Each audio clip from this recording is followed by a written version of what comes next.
Dios les bendiga, mis hermanos amados. Gusto poder verles, estar con ustedes en esta lluviosa jornada, ¿cierto?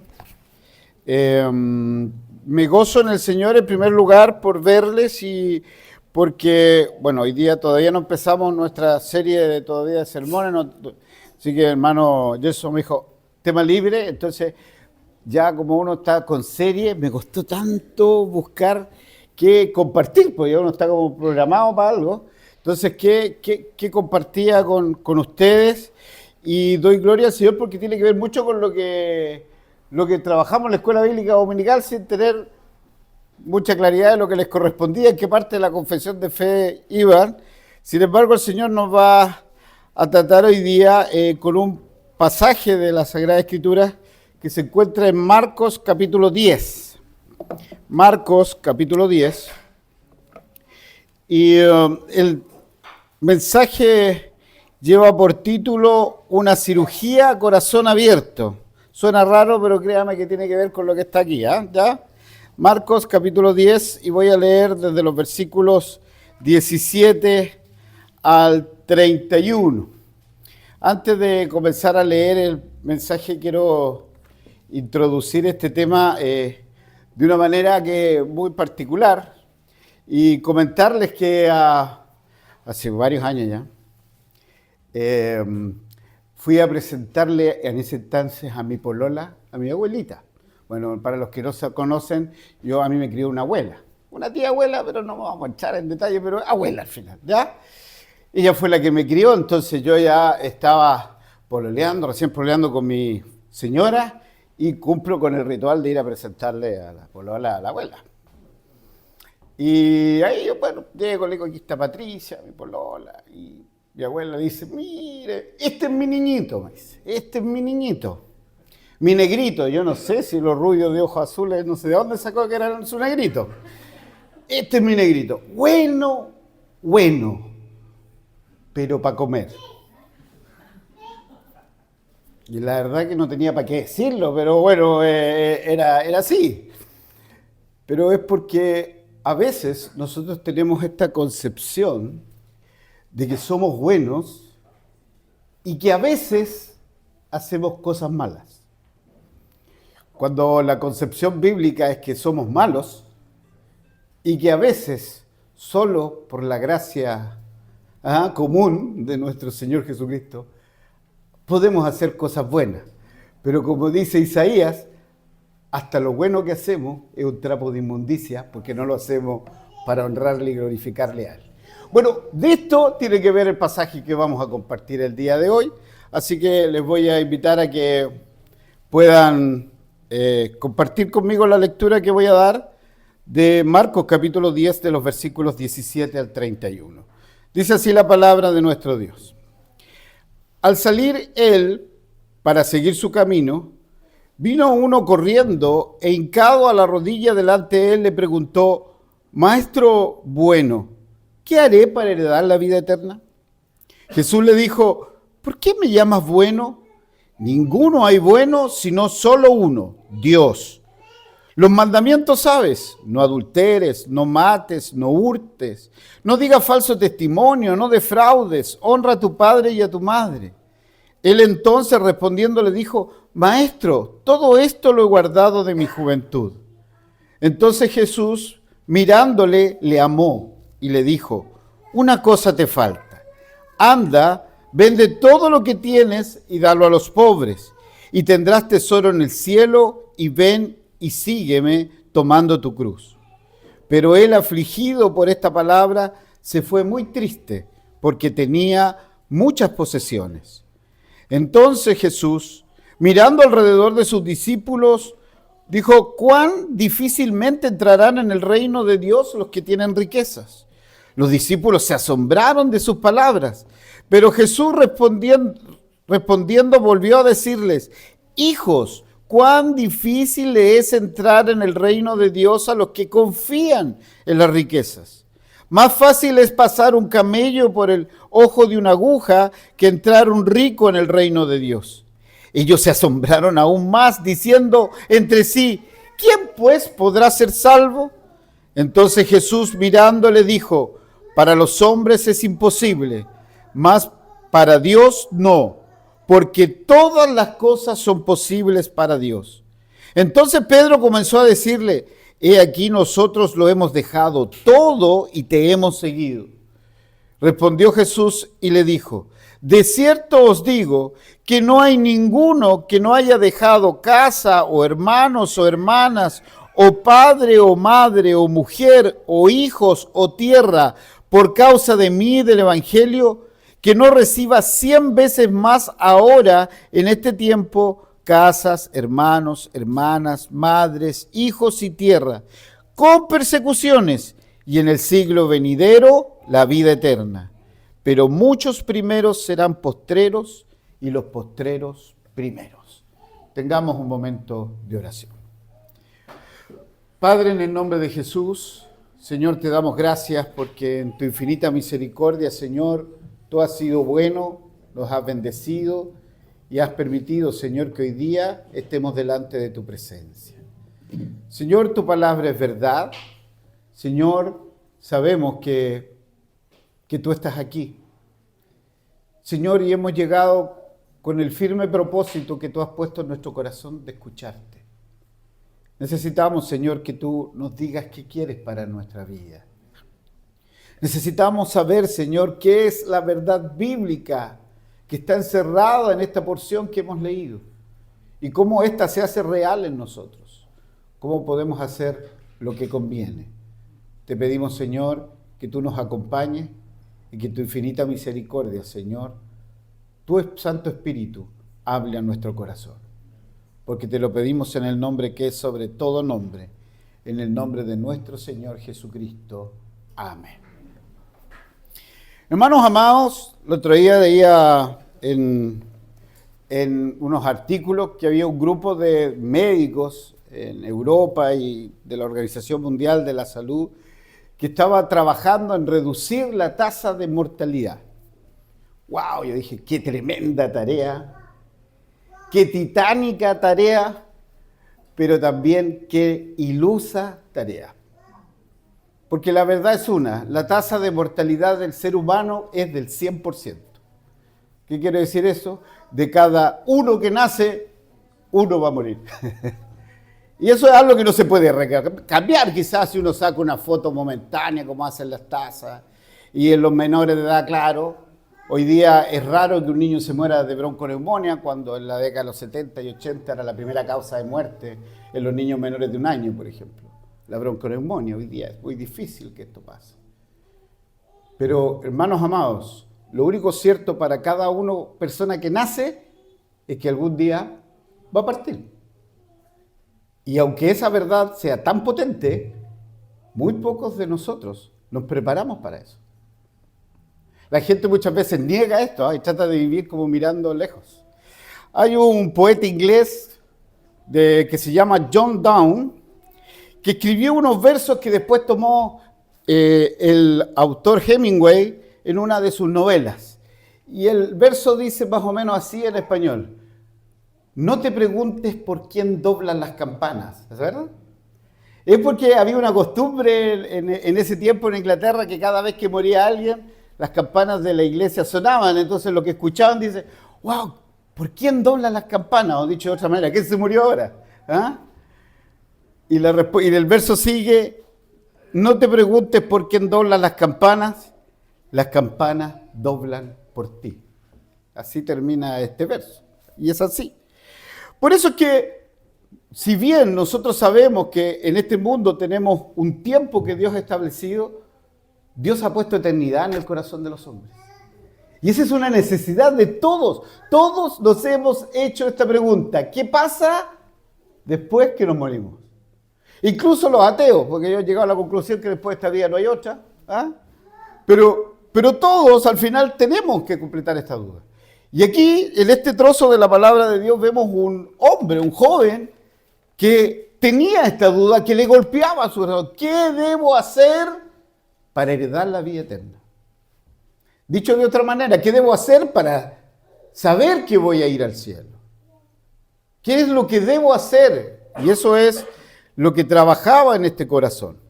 Fíjense, volvamos a nuestro pasaje, voy a partir en el versículo 17, dice, al salir él para seguir su camino, vino uno corriendo. ¿Qué está pasando? Según en los pasajes paralelos, nos encontramos con que Jesús se encuentra en la ciudad de Perea, que está al otro lado del Jordán, y ahora comienza su camino hacia Jerusalén. En pocas semanas más comenzará lo que se llama su pasión. Está en los tiempos ya finales de su ministerio. Por eso es que decidí tocar este punto justamente hoy día, porque estamos cerca ya de conmemorar la pasión y muerte de nuestro Señor Jesucristo. Por lo tanto, es algo que debería haber pasado más o menos en este tiempo. Él se encuentra en este lugar y Lucas habla de un joven rico, ¿ya? Marcos nos habla de un joven rico, Lucas también le agrega que era muy rico y además influyente. O sea, este era un joven que había atesorado para sí grandes recursos económicos, pero además, según las palabras de Lucas, era un gobernante. O sea, era una persona influyente políticamente. Lo más probable, miembro del Sanedrín. Como decían varios comentaristas que leí por ahí, este es el yerno que todo papá quiere para su hija. ¿Ah? Este es el esposo deseado. Joven, con billete, exitoso, más encima gobernante y a los ojos de todo, bueno. Candidato perfecto para ser yerno, ¿cierto? Pero eso es, aquí está, y dice, vino corriendo, y esto puede pasar así como colado, pero para poder entender qué significa esto, para entender lo que había en su corazón, hermano querido, en los tiempos de nuestro Señor Jesucristo, la aristocracia, la clase alta, no corría. Pastor, ¿y por qué no corría? Por una razón muy obvia, porque sus vestidos eran así como estos. Entonces, para correr, había que levantar los vestidos para no pisarlo, para no tropezarse, y eso implicaba mostrar las piernas, que era un absolutamente irrespetuoso, indecoroso. ¿Se acuerdan una vez que estaba David danzando? ¿Sí? Y danzaba y mostraba sus piernas, y la reina dijo, ¡ay, cómo no hagas eso! Porque era indecoroso. ¿Ya? Entonces ellos no corrían, sin embargo a él le importó nada, porque quería llegar a Jesucristo, porque había algo, había una pregunta que él tenía que hacerse y no podía. ¿Cuál era? ¿Qué de hacer para heredar la vida eterna? Este joven estaba acá, era un influyente y tenía esta duda. Y aquí, y por eso es que yo le he puesto a este pasaje una cirugía a corazón abierto, es que nuestro Señor comienza a hacer su obra en este corazón. Fíjense, si volvamos al versículo 17. Al salir él para seguir su camino, vino uno corriendo, hincado la rodilla delante de él, le preguntó, Maestro, ¿qué haré para heredar la vida eterna? Yo me imaginaba que si llegase ese joven aquí, que es el sueño de todo evangélico, que alguien venga y le diga, ¿qué hago para ser salvo? Y en todas las iglesias de este país, en toda la iglesia, yo diría que del mundo entero, le hubieran dicho, usted tiene que hacer la oración del pecador. Usted tiene que recibir a Cristo en su corazón. Pero si ustedes se dan cuenta de esto, Jesús no le dice eso. De hecho, la oración del pecador no existe en la Biblia, en términos puntuales. Le hemos hecho tanto daño al Evangelio porque hemos transformado el creer en Cristo transformado en una oración. Entonces la gente cree que sacó un ticket para ir al cielo. Si el pastor dijo que pasara adelante, yo pasé, lloré, estoy. Y uno como que sacaron el chat. Ya tengo la entrada al cielo. Hermano, no era eso. Nunca fue eso. Eso no te va a salvar. Hoy lo veo con una cara de tristeza. De verdad, hermano. Pues yo conozco gente que ha pasado 10 veces adelante para asegurarse. Sacó 10 tickets. ¿Ah? Tiene 10 butacas según en el cielo. ¿Ah? Pero no es así. Entonces empezó a trabajar y dice, Jesús le dijo, ¿por qué me llamas bueno? ¡Wow! ¿Vieron la respuesta, no? Jesús tenía que confrontarlo con su pecado. Hermano, lo que tenemos que hacer con la gente que se acerca a conocer a Cristo es confrontarlo con su realidad, confrontarlo con su pecado. Este hombre, en términos puntuales, como vemos, él creía que cumplía todos los mandamientos.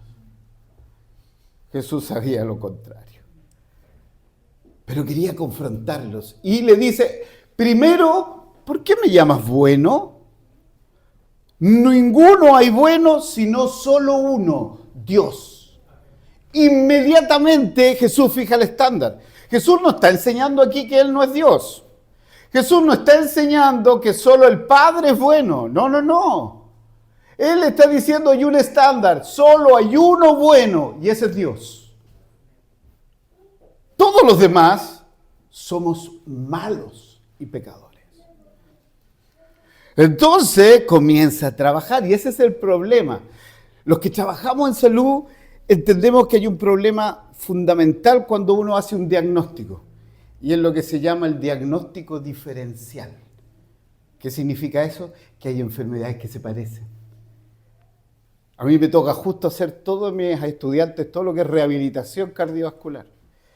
Entonces cuando uno llega, y esto le va a pasar, y ojalá le sirva esto que le voy a decir así como paralelo a este mensaje bíblico, que llega mucha gente a la urgencia con unos dolores aquí estomacales, en la boca del estómago, y los mandan para la casa con acidez, y resulta que la persona viene infartándose. Hay otras personas que dicen, oye, cada vez que tengo un susto, cada vez que pasa una rabia, me duele aquí las mandíbulas. Y lo mandan al odontólogo, al temporomandibular, viven mordiendo unas cosas plásticas, ¿verdad? Y resulta que hay una angina que es rara y que en vez de dolerte el corazón te duele la mandíbula. ¿Sabes lo que te está diciendo? Que te estás infartando. Mira, pero solo los que manejan estos temas lo saben. Y este joven tenía un tremendo tumor dentro de su corazón y él no se había dado cuenta. Y Jesús tuvo que empezar a abrir este corazón para mostrarle cuál era la realidad que había en él. Como les decía, hay muchas personas que tienen malos conceptos y creen que son buenos porque se comparan con los del lado. Cuando lo único que nuestra comparación es Jesucristo el Señor. Jesús inmediatamente le deja claro que en el mundo no existe ningún hombre que sea bueno. Ninguno. Si vamos a Romanos capítulo 3, el apóstol Pablo vuelve a tocar este punto en Romanos capítulo 3, en el versículo 10. Dice, como está escrito, no hay justo ni aún uno, no hay quien entienda, no hay quien busque a Dios. Todos se desviaron, a unas se hicieron inútiles. No hay quien haga lo bueno, no hay ni siquiera uno. No hay quien haga lo bueno. Pero si es tan buena esta persona, no es buena, es mala. Es pecador, pecadora. Por lo tanto, ya Jesús ha puesto esto. De hecho, Jesús le sigue obrando. Volvamos a nuestro texto, Marcos, capítulo 10, versículo 17. Le dice, Jesús le dijo, ¿por qué me llamas bueno? No hay ninguno bueno, sino solo uno Dios. Versículo 19, los mandamientos saben. Y comienza a dar los mandamientos. ¿Acaso Jesús, hermano amado, está enseñando que la forma de salvarse es cumplir los mandamientos? Por supuesto que no. Porque ya hemos dicho que ningún hombre es capaz de poder cumplir los mandamientos del Señor. No quiere y no puede. En su condición natural no puede y no quiere. De hecho, en el pasaje paralelo que es Lucas, antes de hablar de esto, Jesús habla una parábola. ¿Se acuerdan cuál era? la del fariseo y el publicano. Justo viene antes de esto. Jesús ya ha dicho, había un fariseo que llegó al templo a orar y comenzó a orar con... Es interesante porque Lucas dice que el fariseo empezó a orar consigo mismo. Estaba en el templo y comenzó a orar consigo mismo. Te doy gracias, Dios, que no soy como este publicano, que voy a la iglesia, doy el diezmo de todo, dedico al tiempo de todo, te doy gracias. Y atrás había uno que ni siquiera quería entrar, que era el publicano y que se golpeaba en el pecho. Y decía, ten misericordia de mí, que soy un pecador. Y Jesús dice al final que fue él, ese publicano, el que se volvió perdonado y justificado a su casa, no el fariseo. Por lo tanto, no es eso lo que el Señor nos está diciendo, versículo 20.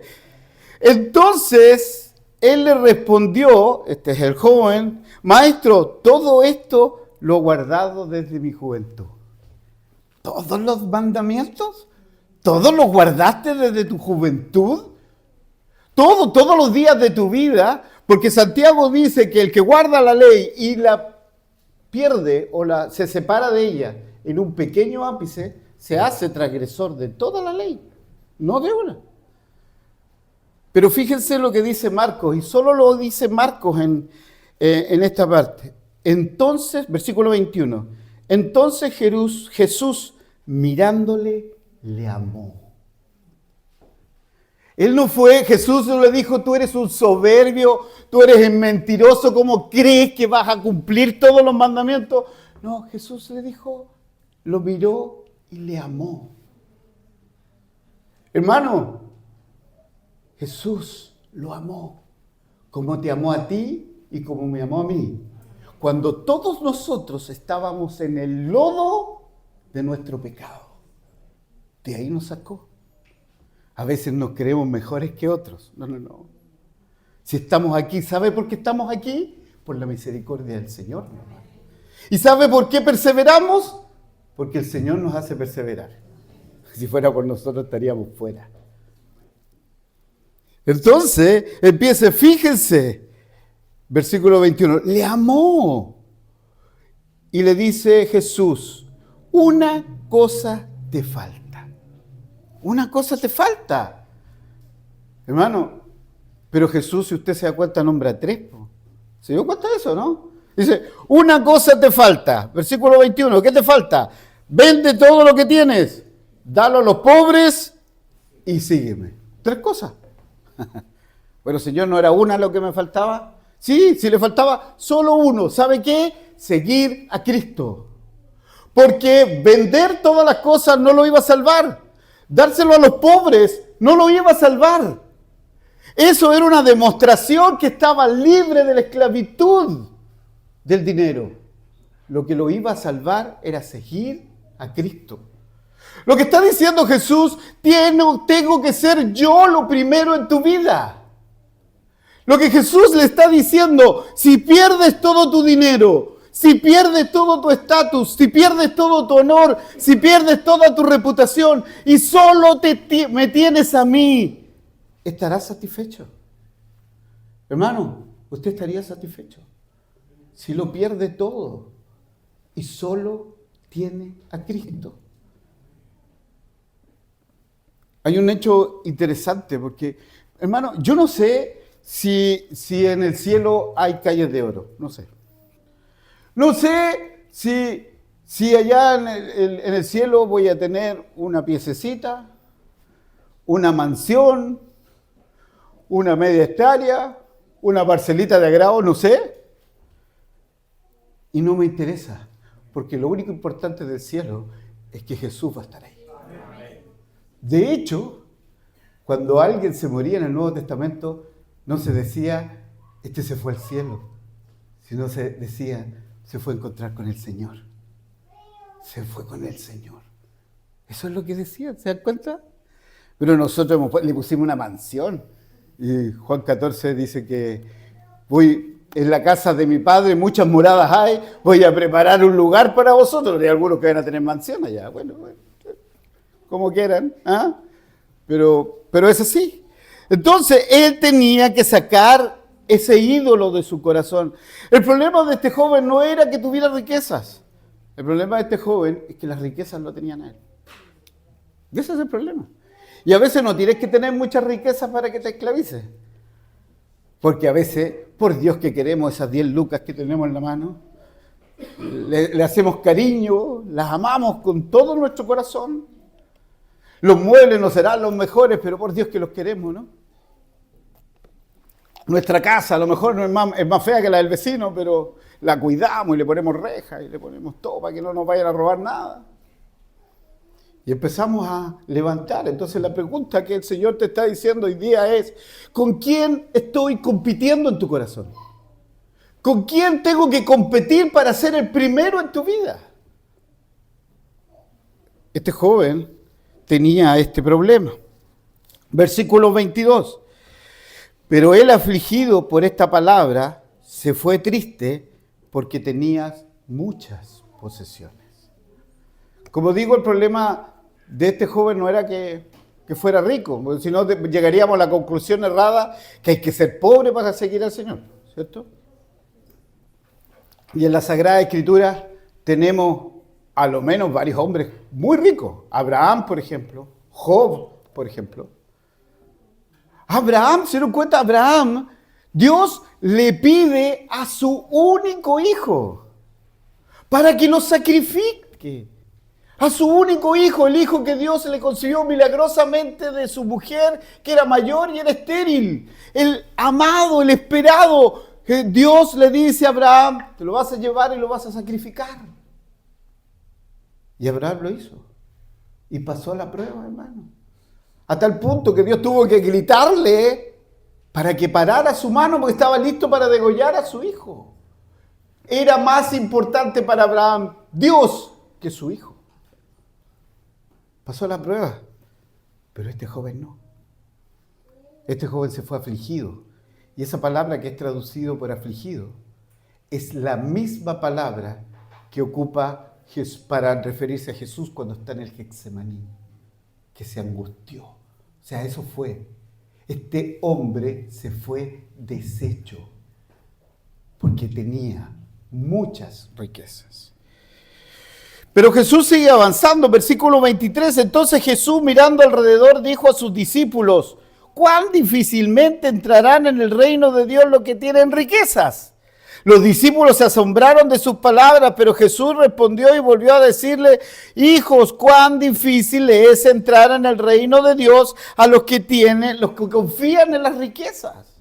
Los discípulos no entendieron nada. O sea, esto no era solo una cirugía para el joven, sino también para todos los que estaban mirando. ¿Y saben por qué no entendían nada? Porque en el concepto judío era que un hombre que tenía riquezas era bendecido por Dios. Y por eso Jesús, te repite 2 veces. Y después termina con una frase que es rara para nosotros, dice, ¿ya? Y que yo he escuchado como 10 predicaciones distintas sobre esta frase. ¿Ya? Versículo 25. Más fácil es pasar un camello por el ojo de una aguja que entrar un rico en el reino de Dios. ¿Qué significa eso, pastor? Eso. Justamente, los gringos tienen una frase muy similar que dice, cuando las ranas le salgan pelo. ¿Ya? Y nosotros en Chile tenemos otra que es muy parecida igual a esa. ¿Cuál? Cuando las vacas vuelen. O sea, nunca, por mano más. Los que confían en las riquezas, tanto pobres como ricos, si confían en las riquezas, no van a poder entrar en el reino de los cielos. Por supuesto, la gente rica es más vulnerable a esto porque está acostumbrada a no tener necesidades. Si tienen una enfermedad, van a buscar a los mejores médicos. Si tienen algún problema, contratan a los mejores abogados. Si tienen algún problema, tienen influencia y pueden hacer cosas. Pero Jesús dijo que primero tienen que entender que no pueden.